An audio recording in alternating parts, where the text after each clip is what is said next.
Hello students, welcome back to my channel that is easy science और मैं हूं आपकी साइंस टीचर निष्ठा जसवाल हियर। आज हम अपने वीडियो में डिस्कस करेंगे one of the most important topic of the biology that is cell, the unit of life. We go with one of the most important topic of the biology that is cell, the unit of life. For studying the cell, let us know exactly what is cell. There is a huge range of living organisms from the microscopic amoeba to the huge whale. The living organisms की diversity इतनी बड़ी है, इतने infinite numbers हैं कि इस पूरी diversity में लिविंग ऑर्गेनिजम्स माइक्रोस्कोपिक साइज से लेके ह्यूज साइज के भी होते हैं, whether they are amoeba, virus, fungi or whether they are elephant, blue whale, giraffe, anything. But all these organisms have basic feature in common. That is, they are made up of a building blocks called cell. Building blocks का मतलब क्या होता है? कहीं ना कहीं ये सारे organism either they are microscopic or they are viewed by our naked eyes. The whole body is made up of a building blocks known as cell. इसको और अच्छे से अगर मैं एक्सप्लेन करूँ कि जैसे हमारा घर जब बनता है तो इसकी शुरुआत छोटे से ईंट से होती है, तो इस टर्म में उस सेल को कंपेयर किया गया है उसी बिल्डिंग ब्लॉक्स से, क्योंकि वही बिल्डिंग ब्लॉक्स धीरे धीरे कंबाइन करके पूरा न्यू घर बनाती है। उसी तरह सेल्स कंबाइन करके पूरे ऑर्गेनिजम्स को बनाते हैं। Here come the proper definition of the cell, that is, the cell is the fundamental structural and functional unit of the cell. This highlighted line is very important. Fundamental भी है, structural भी है और functional unit भी है। Fundamental क्यों? क्योंकि fundamental इसलिए क्योंकि ये most of the activities या ये कहूँ सारे function को, general function of the living organism is being performed by the cell. Structural इसलिए क्योंकि पूरे organism को structure wise prepare करने के लिए, structurally बनाने के लिए structural unit का काम करता है cell, और functional unit क्योंकि वो सारे function perform करता है। So clear है? The cell is the fundamental, structural and functional unit of all the living organisms. Next point is cells are the smallest part of organisms and carry out all the basic function.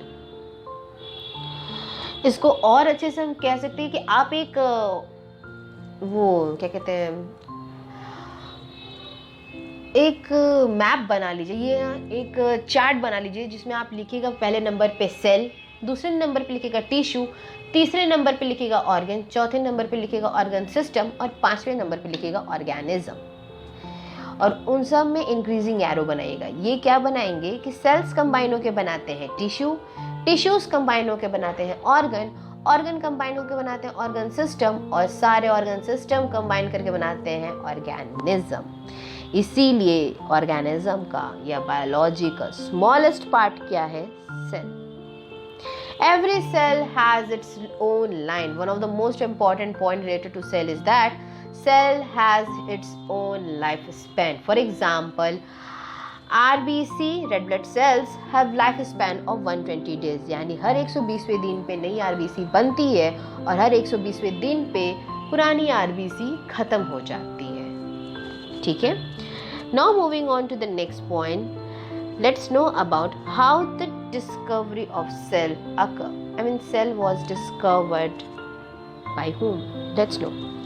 Cells are very tiny to be observed by the naked eye, as I have said to you in the previous slide that cell is the smallest part of the living organism. Therefore, they cannot be visible by naked eyes. Therefore, discovery of the cell and the invention of microscopes are interrelated. और इस case में सबसे पहला microscope discover किया था Anton von Leeuwenhoek ने, और उनके डिस्कवर्ड माइक्रोस्कोप को कहा जाता है सिंपल माइक्रोस्कोप।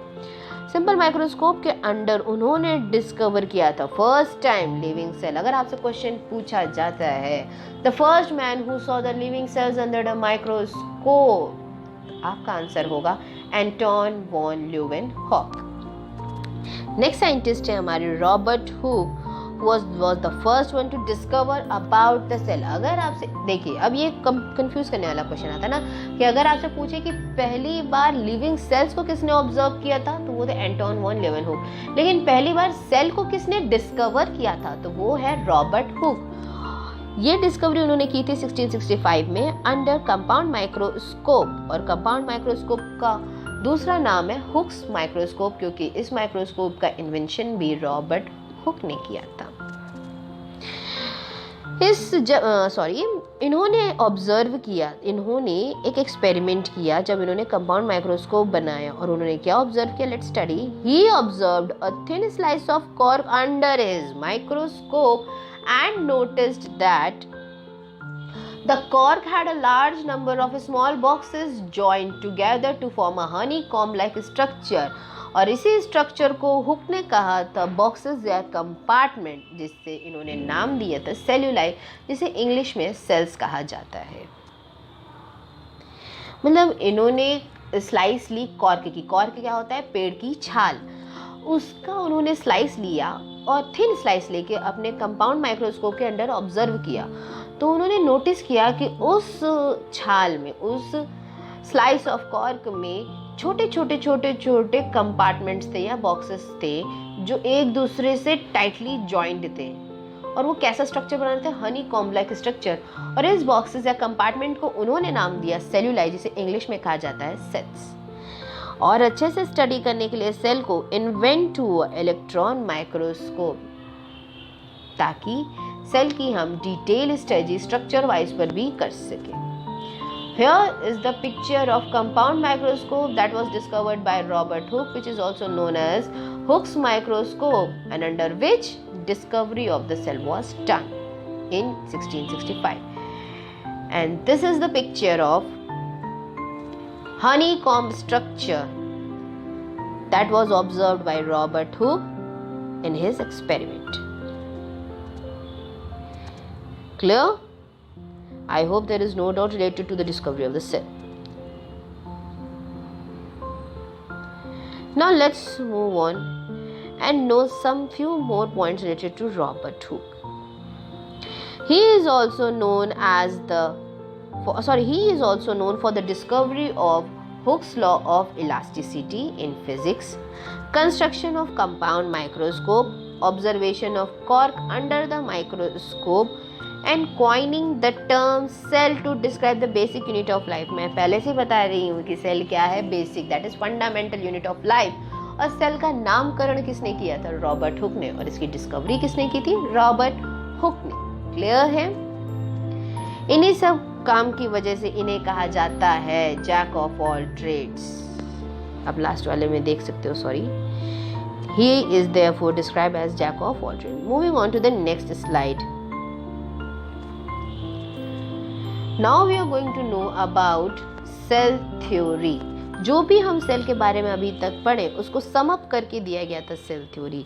लेकिन इस सेल थ्योरी की डिस्कवरी की थी दो महान साइंटिस्ट ने, दैट इज एम स्केलिडियन और T साचवान।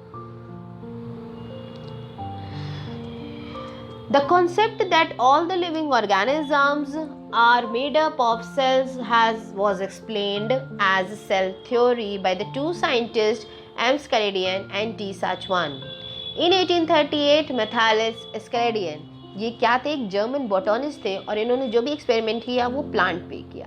Examined a large number of plants and observed that all the plants are composed of different kinds of cells which form the tissue of the plant। Similarly, उसी साल एक और scientist that is Theodore Schwann ने, जो कि एक zoologist थे, उन्होंने स्टडी की डिफरेंट टाइप्स ऑफ सेल्स